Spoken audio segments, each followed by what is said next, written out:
Hello बच्चों, good afternoon. आज कक्षा 11 के छात्र छात्राओं को रसायन विज्ञान में कीटोन का नामकरण पढ़ाना है। कीटोन के नामकरण में आपको मैं बता दूं कि कीटोन का क्रियात्मक समूह CO, जिसको आप डबल बॉन्ड CO से प्रदर्शित करते हैं। कीटोन का सामान्य सूत्र CnH2n+1 होता है। जहां तक सवाल है कीटोन का नाम IUPAC नाम लिखने का, बच्चों सबसे पहले आप कार्बनिक यौगिक की संरचना को देखिए। अगर संरचना में आप देखें CO समूह उपस्थित है तो आप कहेंगे कि कीटोन का यौगिक है।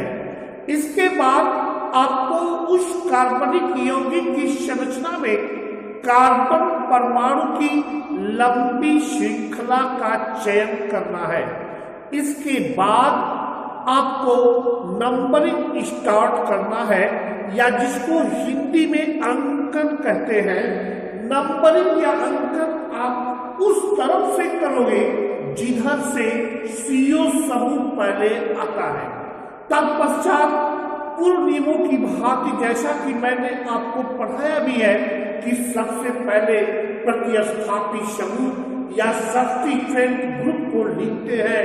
इसके बाद पूर्णलंग अनुलंग को लिखते हैं।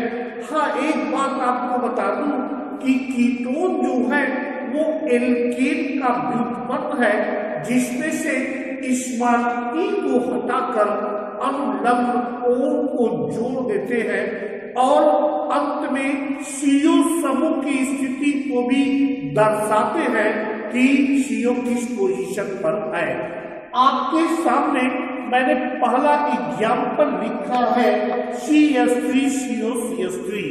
आप देख लें, अगर आप देखें तो आप यही कहेंगे कि CH3COCH3 में कीटोनिक ग्रुप प्रेजेंट है, या CH3COCH3 में जो CO समूह उपस्थित है वो कीटोन का क्रियात्मक समूह है।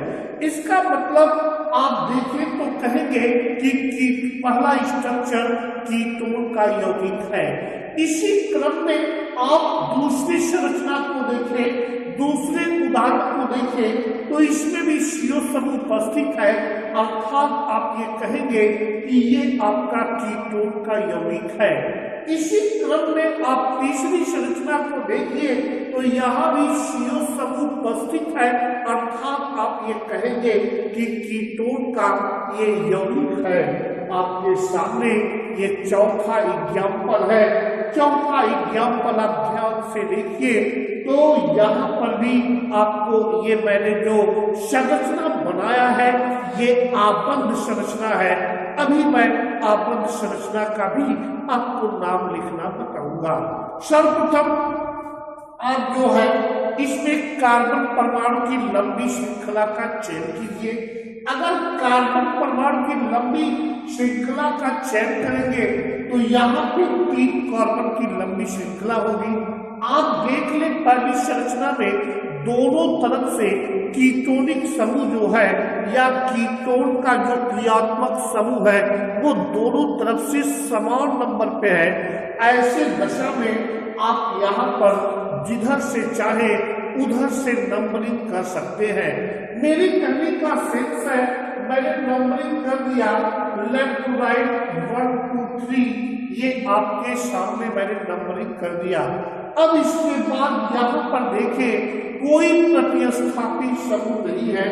ये आपके सामने हमने जो लिखा है CH3 COCH3, तो 3 कार्बन का पूर्णलंग एल्केन जो होगा वो प्रोपेन होगा और उसमें से E लास्ट में से हटाकर आप पूर्ण अनुलंग को जोड़ देंगे। इसका नाम हो गया प्रोपेनोन। और आप देख लें कीटोन का जो स्थिति है वो दूसरे कार्बन पे है, इसका मतलब इसका नाम हो गया प्रोपेनॉन 2। इसी क्रम में CH3 CH2 CO CH3, आप ध्यान से देखें तो ये आपके सामने CH3 है, सिंगल बॉन्ड आपके सामने ये CH2 है, और ये आपका C डबल बॉन्डेड O और सिंगल बॉन्डेड आपका CH3 है। आप देखिए ये कीटोन का यौगिक है, इसमें आप कार्बन परमाणु की लंबी श्रृंखला का चयन करिए। तो सीधी सी बात है, ये आपके सामने 4 कार्बन का लंबी श्रृंखला हुआ। आप नंबरिंग किधर से करोगे? नंबरिंग आप राइट साइड से करोगे बच्चों, क्योंकि राइट साइड से कीटोनिक ग्रुप जो है वो पहले आ रहा है। इसी क्रम में नंबरिंग हो गया 1 2 3 और इसके बाद 4। आप देख ले यहाँ पे लॉन्ग चेन 4 कार्बन का है, तो आपका पूर्ण ब्यूटेन होगा, और उस ब्यूटेन में लास्ट में जो स्मॉल ई होगा, उस स्मॉल ई को ओन के द्वारा हटा दिया जाएगा। इसका नाम क्या हो गया? इसका नाम ब्यूटेनोन 2 हो जाएगा, या जिसको आप लोग कहते हैं ब्यूटेनोन 2। इसी क्रम में आपके सामने ये तीसरा एग्जाम्पल है। आप ध्यान से देखें तो आप ये कहेंगे लॉन्ग चेन 2 2 4 2 6 कार्बन का लॉन्ग चेन होगा। अब इसके बाद आप नंबरिंग जो है यहां से स्टार्ट करिए, 1 2 नाउ 3 नाउ 4 और ये नाउ 5 और ये नाउ 6।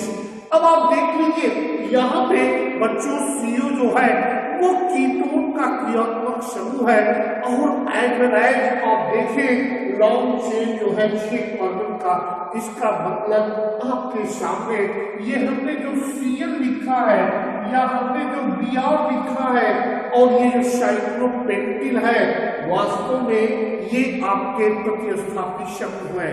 मैंने आपको जुडिक्शन बताया है, मैंने आपको रूल बताया है कि अगर एक से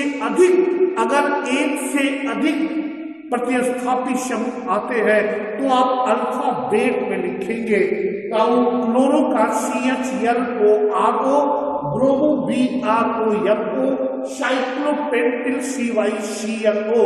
तो आप देख लें, पहले ब्रोमो लिखा जाएगा अल्फाबेट में, फिर क्लोरो, क्योंकि क्लोरो और साइक्लोपेंटिल में पहला अक्षर या फर्स्ट लेटर CC कॉमन है, इसके बाद H और यहाँ पर Y, तो ब्रोमो के बाद क्लोरो लिखेंगे। तो मेरी कहने का सेंस है कि पहले ब्रोमो, इसके बाद क्लोरो और इसके बाद साइक्लोपेंटिल, तो आपका एक नाम हो जाएगा जिसको आप लोग कहेंगे नाउरियम 3 ब्रोमो। और इसी क्रम में आपके सामने क्लोरो चौथे कार्बन से जुड़ा हुआ है, तो आपका हो गया 4 क्लोरो। और इसी क्रम में आपके पास 5वें पर साइक्लोपेंटिल हो गया, और ये जो आपका है नाउरियम साइक्लोपेंटिल। और इसी क्रम में आप ध्यान से देखें तो मैंने यहाँ पर मीन्स एग्जाम्पल नंबर 3 में 3 प्रतिस्थापी समूह को लिखने के बाद कुल कार्बन 6 कार्बन का है, तो 6 कार्बन का एल्केन जो है वो आपका हेक्सेन पर आधारित होगा, और लास्ट में से स्मॉल ई को हटाकर ओन को जोड़ दिया जाएगा, तो आपका क्या हो गया हेक्सेनोन।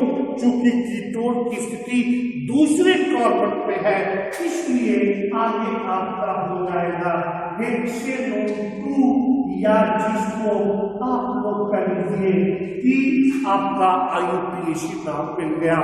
अगर आप ध्यान से हमारे तथ्य को, हमारे द्वारा दिए गए लेक्चर को सुने होंगे, तो आपको ये निष्कर्ष मिला होगा कि जो कीटोन का नॉमेनक्लेचर हम करते हैं, वो कीटोन का नॉमेनक्लेचर जो है वो सीधा सा ठंडा है, वो सीधा सा रूल है कि कीटोन के नॉमेनक्लेचर में सबसे पहले आप CO समूह को देख लीजिए, क्या CO समूह उपस्थित है। इसके बाद आप कार्बन परमाणु की लंबी श्रृंखला को बनाइए। इसके बाद आप अंकन या नंबरिंग उस तरफ से करिए जिधर से आपका CO समूह पहले आता है। तत्पश्चात आप जो है पूर्व नियमों की भांति या जो पूर्व में मैंने आपको रूल बताया है उस रूल के अनुसार जो है आप सबसे पहले प्रतिस्थापित समूह को लिख दीजिए। इसके बाद पूर्वलंघन अनुलंघ को लिखिए। चूंकि एल्केन का व्युत्पन्न कीटोनिक यौगिक है इसलिए आपका पूर्वलंघन एल्केन पर आधारित होगा। उसमें से स्मॉल ई को हटाकर अनुलंघ को जोड़ लिया जाता है और इसके बाद अंत में आपको बता दूं कीटोन समूह की स्थिति क्या है उसको आप दर्शा दीजिए। इसी नियमों का पालन करने के बाद मैंने आपके सामने एग्जाम्पल नंबर 1, 2, 3 को मैंने एक्सप्लेन किया, लेकिन अब आपके सामने एक एग्जाम्पल और है, उसकी व्याख्या मैं अभी करने जा रहा हूं। आप देखें तो एक स्ट्रक्चर चौथा बना हुआ है। अगर ध्यान से आप देख लें तो स्ट्रक्चर जो चौथा बना हुआ है वो आपका इर्रेगुलर स्ट्रक्चर है या जिसको हम लोग कहते हैं आबंध रेखा संरचना है। तो आबंध रेखा संरचना का IUPAC नाम लिखना है तो नियम के अनुसार या रूल के अनुसार जैसा स्ट्रक्चर है वैसा स्ट्रक्चर पहले हम बनाएंगे। तो मैं ऐसा ही स्ट्रक्चर आपके सामने मैंने बना दिया, आप देख लें। आप कहेंगे कि सर वैसा ही स्ट्रक्चर आपके सामने मैंने बना दिया है। अब इसके बाद रूल ये कहता है कि जहां से आपने स्टार्ट किया है वहां कार्बन और जहां आपने रोटेट किया है वहां कार्बन और जहां आपने इंड किया है वहां कार्बन। ये आपका स्टार्टिंग है कार्बन, ये आपका रोटेशन है कार्बन, ये आपका रोटेशन है कार्बन और यहाँ पर कार्बन। मीन्स मेरे कहने का तात्पर्य ये है IUPAC रूल के अनुसार आपके सामने जैसा आबद्ध है वैसा स्ट्रक्चर आप बना दें और स्टार्ट में जहां से आपने स्टार्टिंग किया है वहां कार्बन, जहां आपने रोटेशन किया है वहां कार्बन और जहां आपने इंड किया है वहां कार्बन लिख दें। इसी क्रम में कार्बन की वैलेंसी को 4 कर दीजिए। कार्बन की वैलेंसी यहाँ 1 है, 3 हाइड्रोजन जोड़ दिया 4। लीनियर बॉन्ड आपने कहा था कि कार्बन है टेट्रा कोवैलेंसी, मीन्स कार्बन जो है वह चतुस्सह संयोजक परमाणु है और इसकी संयोजकता को हाइड्रोजन के द्वारा संतुष्ट किया जाता है, satisfied by hydrogen atom. Means यहाँ पे कार्बन की एक वैलेंसी है, 3 हाइड्रोजन जोड़ दिया 4। यहाँ पे कार्बन की वैलेंसी कंप्लीट है, यहाँ पे कार्बन की वैलेंसी 3, 1 हाइड्रोजन जोड़ दिया 4, यहाँ 1 H3, 1 2 H2, 1 2 H2, 1 2 H2, यहाँ पे कंप्लीट है, यहाँ हाइड्रोजन जोड़ दिया 4।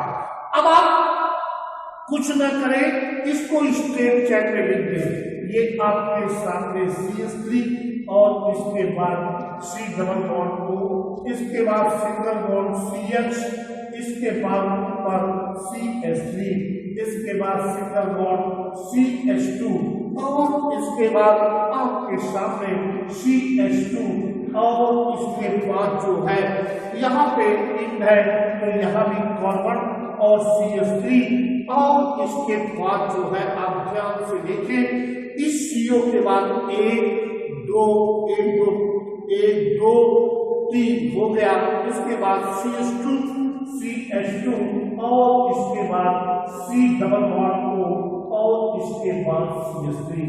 आप चेक कर लें यहाँ पे कुल कितने कार्बन है, 1 2 3 4 5 6 7 8, 2 2 4 2 6 2 8। इसका IUPAC नाम लिखना है। आप नंबरिंग लेफ्ट राइट करेंगे क्योंकि कीटोन समूह तो नजदीक है लेकिन साथ साथ इधर से एक प्रतिस्थापित समूह आपको मेथिल में मिल जा रहा है। इसलिए आप नंबरिंग करेंगे 1 2 3 और ये 4 ये 5 ये 6 ये 7 ये 8। अब इसके बाद मेथिल तीसरे कार्बन से जुड़ा हुआ है, ये आपका 3 मेथिल हो गया। और इसी तरह में 3 मेथिल के बाद आपका 8 कार्बन है। 8 कार्बन का एल्केन आपके सामने मैंने लिख दिया। आपके और आपके के बाद जो है एक कीटोन दूसरे पे है और दूसरा कीटोन सातवें पर है। ये 2,7 आपका डायोड, क्योंकि मैंने खुद पढ़ाया है कि कीटोन में जो है अगर एक CO ग्रुप होगा तो अनुलग्न आप ओन जोड़ेंगे, यदि 2 होगा तो डाई ओन जोड़ेंगे, अगर 3 होगा तो ट्राई ओन जोड़ेंगे और उसकी स्थिति को दर्शाएंगे। आप देख लीजिए, इसका नाम 3 मेथिल ऑक्टेन 2,7 डाइओन, या इसको ऐसे भी लिख सकते हैं 3 मेथिल ऑक्टेन डाइओन 2,7। ये इसका IUPAC रूल है, या ये इसका IUPAC नाम होगा। IUPAC रूल के अनुसार मैंने आपको बता दिया कि आबद्ध रेखा संरचना से आप कैसे किसी भी कीटोनिक कंपाउंड का IUPAC नाम लिखेंगे। इस तरह से आपका कीटोन का IUPAC नाम मैंने आपको पढ़ा दिया। अब इसके बाद नेक्स्ट वीडियो में आपको मैं कार्बोक्सिलिक अम्ल, या जिसको आप कहते हैं COOH समूह के नाम कैसे लिखे जाएंगे, या नॉमेनक्लेचर ऑफ कार्बोक्सिलिक समूह कैसे लिखा जाएगा, या जिसको आप कहेंगे COOH ग्रुप का वाले कार्बनिक यौगिक का IUPAC नाम हम किस प्रकार से लिखेंगे, इसको हम नेक्स्ट वीडियो में आपको बताएंगे। धन्यवाद।